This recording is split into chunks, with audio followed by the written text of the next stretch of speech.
Welcome to Networking RX, a podcast devoted to helping business professionals like you enhance your networking skills in order to become more proficient giving and receiving quality business referrals and improving the overall quality of your life and the lives of those around you. The Networking RX podcast is a production of AmSpirit Business Connections, an organization whose mission is to empower business success through networking. If you've listened to this podcast over the years, you will know that I'm a fan of saying we only have one brain. God didn't give us a special compartment for personal relationships and another one for professional relationships. Our brains see relationships and analyzes them all much in the same way. Do I trust this person or do I not trust this person? What are the things that attracts me to them? What are the things that repel me from somebody else?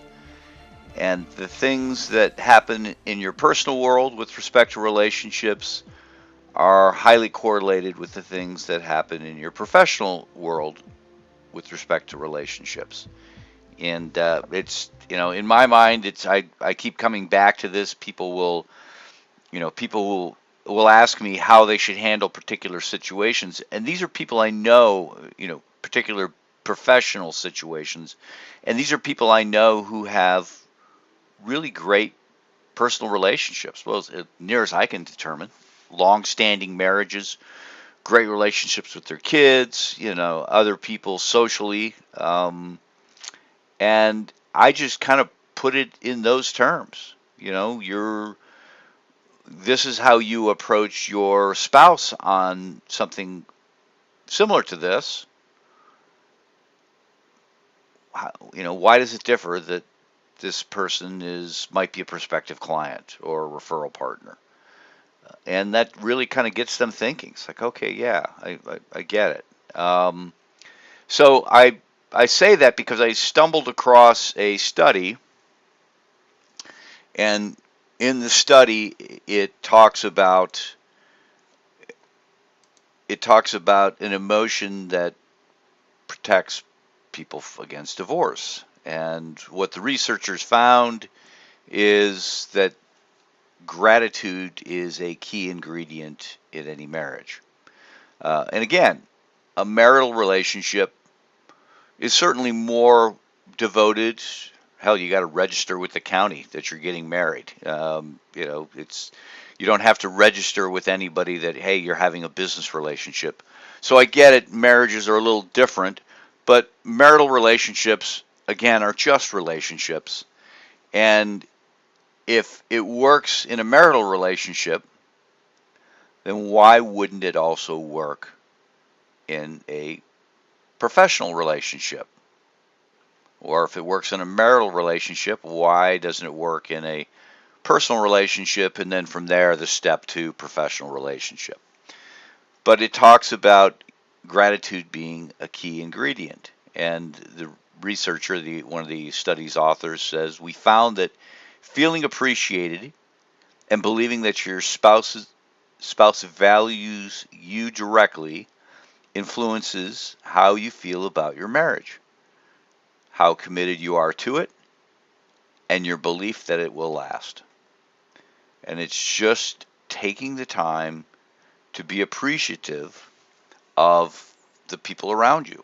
In this situation, a spouse, being appreciative of what the spouse does, keeping track of the money, keeping track of the kids, making sure that, meals are taken care of.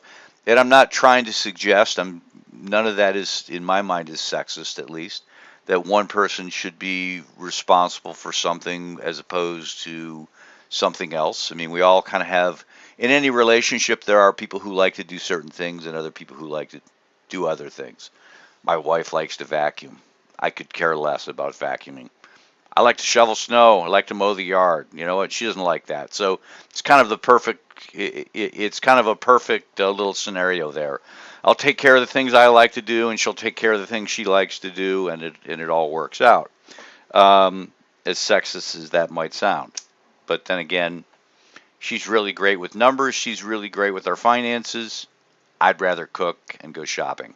So it works both ways. But at any rate, I'm grateful for the things that she is good at and what she brings into the relationship, and I try to express that. And likewise, I feel appreciated with respect to my contribution on the things I do.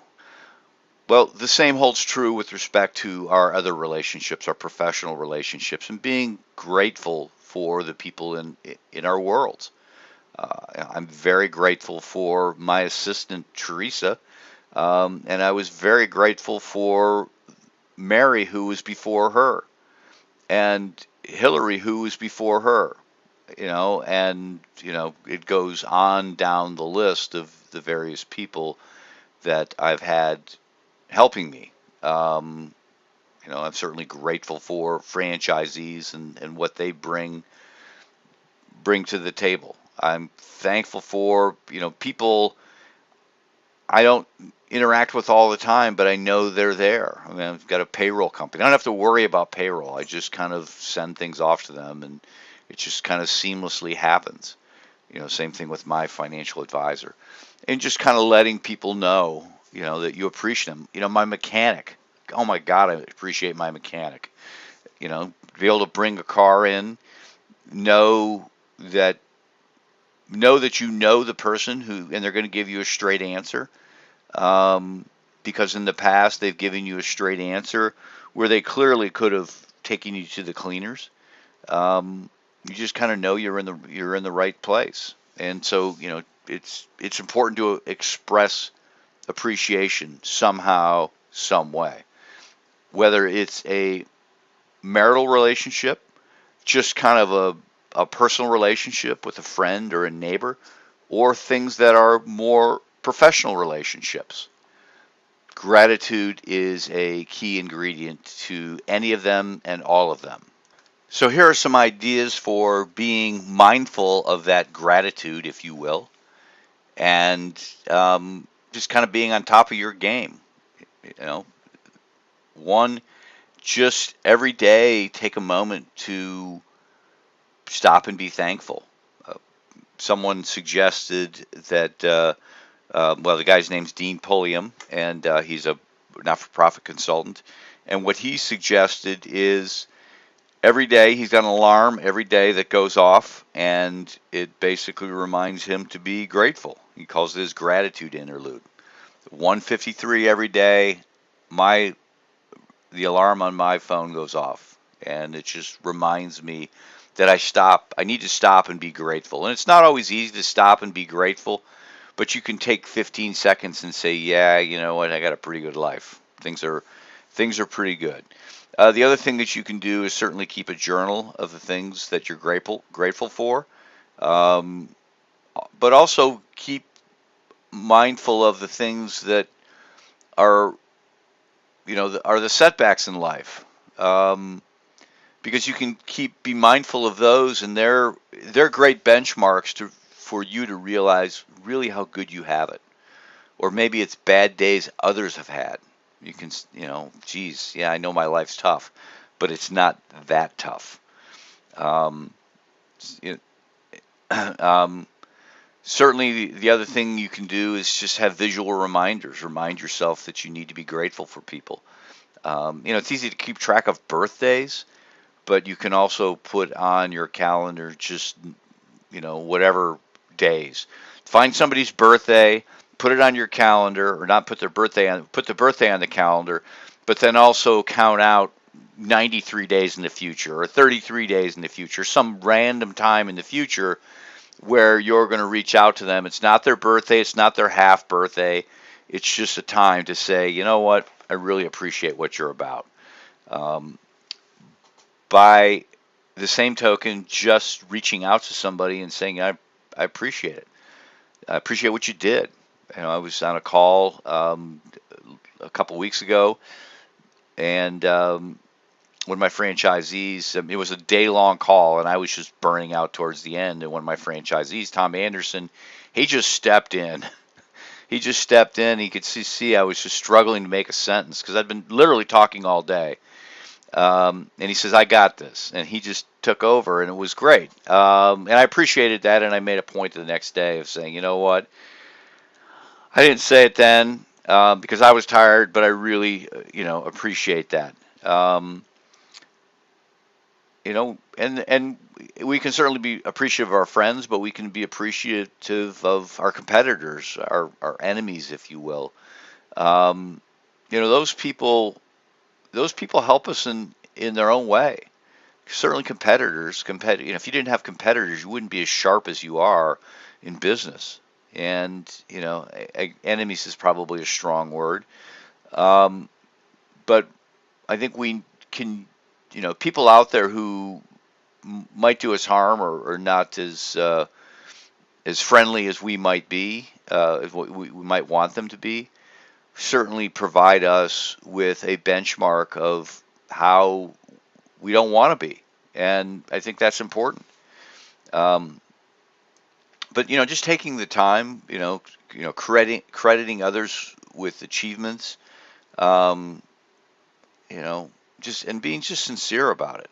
But there's a lot to being grateful. There's a lot to building a relationship by being grateful.